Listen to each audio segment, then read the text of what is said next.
નર્મદાના ઉતાવળી હાઈસ્કૂલ ખાતે ભારતીય જનતા પાર્ટી દ્વારા સ્નેહ મિલન કાર્યક્રમ યોજાયો હતો। સ્વદેશી અપનાવો અને વોકલ ફોર લોકલની દિશામાં આગળ વધવા સૌને અપીલ કરવામાં આવી। કાર્યક્રમની શરૂઆત દીપ પ્રગટાવી કરવામાં આવી, સાથે જ મહાનુભાવોને પુષ્પગુચ્છ આપી સન્માનિત કરવામાં આવ્યા। આ પ્રસંગે કાર્યક્રમમાં નાંદોદના ધારાસભ્ય ડોક્ટર રચનાબેન દેશમુખ, જિલ્લા પંચાયત પ્રમુખ ભીમસિંહ તડવી, પૂર્વ વન મંત્રી સબદત શરણ તડવી, તાલુકા ભાજપા પ્રમુખ ગૌરાંગ બારિયા સહિત ભારતીય જનતા પાર્ટીના આગેવાનો ઉપસ્થિત રહ્યા હતા। કાર્યક્રમમાં આદિવાસી યુવાનો દ્વારા લોક નૃત્ય પ્રસ્તુત કરતા સૌ કોઈ મંત્રમુગ્ધ બન્યા। કાર્યક્રમ દરમિયાન સ્વદેશી અપનાવવાના તમામ કાર્યકર્તાઓએ શપથ પણ લીધા। આ સમારોહમાં ઉપસ્થિત આગેવાનોએ આત્મનિર્ભર ભારતના સંકલ્પને સાકાર કરવા તમામને એક જ દિશામાં કાર્ય કરવાની અપીલ કરી હતી। આગેવાનોએ કમોસમી વરસાદના કારણે ખેડૂતોને થયેલ પાકના નુકસાન અંગે પણ ચર્ચા કરી હતી અને ખેડૂતોને યોગ્ય વળતર મળે તે માટે પ્રયત્નો કરવામાં આવશે તેમ જણાવ્યું હતું। સાથે જ આવનારી નગરપાલિકા, તાલુકા અને જિલ્લા પંચાયતની ચૂંટણીને ધ્યાનમાં રાખીને પક્ષના કાર્યકરોને લોકો સુધી વધુ નજીકથી પહોંચવા અને સ્નેહ મિલન જેવો કાર્યક્રમો દ્વારા ઘર ઘર સુધી લોકસંપર્ક વધારવાનો સંકલ્પ વ્યક્ત કરવામાં આવ્યો। કાર્યક્રમના અંતે જિલ્લાના વિકાસ અને પ્રગતિ માટે સૌએ મળીને કાર્ય કરવા અપીલ। નર્મદા જિલ્લાના 148 નાંદોદ વિધાનસભાના તિલકવાડા તાલુકાના જિલ્લા પંચાયત સીટ દીઠ સ્નેહ મિલન કાર્યક્રમ નૂતન વર્ષના કાર્યક્રમ સમારોહમાં આજે ઉતાવળી ખાતે ખૂબ જ મોટી સંખ્યામાં જિલ્લા પંચાયતના પ્રમુખ શ્રી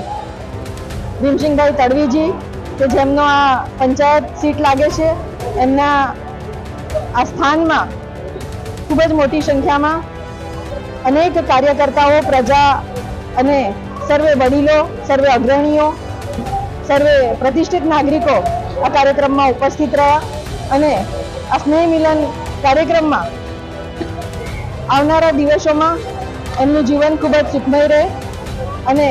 સાથે સાથે ઉન્નતિના દ્વાર પણ એમના જીવનમાં ખુલે એ માટેની વાત કરવામાં આવી। ભારતીય જનતા પાર્ટીની સરકારની સિદ્ધિઓની વાત કરવામાં આવી। ગુજરાત સરકાર અને કેન્દ્ર સરકારના જે યોજનાઓ છે, જે સિદ્ધિઓ છે, એ સિદ્ધિઓની વાત પણ એમની સમક્ષ મૂકવામાં આવી અને સાથે સાથે વડાપ્રધાન નરેન્દ્રભાઈ મોદીએ જે આહવાન કર્યું છે કે ભારતને આત્મનિર્ભર ભારત બનાવવું અને આત્મનિર્ભર ભારત બનાવવા માટે હર ઘર સ્વદેશી અને ઘર ઘર સ્વદેશીનો જે નારો આપ્યો છે, આ બંને વાતને લઈને પ્રજાની સમક્ષ એક સંકલ્પ પત્ર પણ વંચાણે લેવામાં આવ્યો। દરેક લોકોને એમને સંકલ્પ લેવડાવવામાં આવ્યો અને આ પ્રજા સર્વે લોકો સુખી થાય અને સમૃદ્ધ થાય એ માટે હર ઘર સ્વદેશી અને આત્મનિર્ભર ભારતના જે સંકલ્પ છે એ સંકલ્પને લઈને સર્વે પ્રજાજનોએ ખૂબ જ હર્ષભેર આ સંકલ્પને વધાવી લીધો અને ભારતને વિકસિત ભારત બનાવવાનું જે સંકલ્પ છે, જે અભિયાન છેડ્યું છે વડાપ્રધાન નરેન્દ્રભાઈ મોદીએ, એમાં પણ સર્વે લોકોએ ખૂબ જ ઉત્સાહભેર પોતાનો અભિપ્રાય પણ આપ્યો અને સાથે સાથે ચાલુ વર્ષે જે કમોસમી માવઠું થયું ત્યારે તિલકવાડા તાલુકાનો આ વિસ્તાર જે છે કે મોસ્ટલી બધા જ લોકો ખેતીના પાક ઉપર નિર્ભર છે અને ખેડૂતો છે, ત્યારે સરકારે જે સંવેદનશીલ નિર્ણય લીધો છે ત્યારે માનનીય મુખ્યમંત્રી શ્રી ભૂપેન્દ્રભાઈ પટેલજીએ જે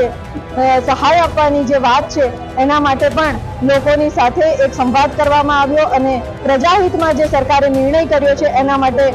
માન્ય મુખ્યમંત્રીશ્રીનો પણ ખૂબ ખૂબ આભાર વ્યક્ત કરીએ છીએ અને ખૂબ જ સુંદર કાર્યક્રમ સૌ આ નવા વર્ષના દેવ દિવાળીના પાવન પર્વમાં સર્વે એકત્રિત થયા અને સર્વે સાથે રહીને અને જમીને અને એકબીજાની સાથે હર્ષોલ્લાસભેર આ નૂતન વર્ષના કાર્યક્રમમાં ઉપસ્થિત રહ્યા। સર્વે લોકોને ખૂબ ખૂબ અભિનંદન અને ખૂબ ખૂબ શુભકામનાઓ।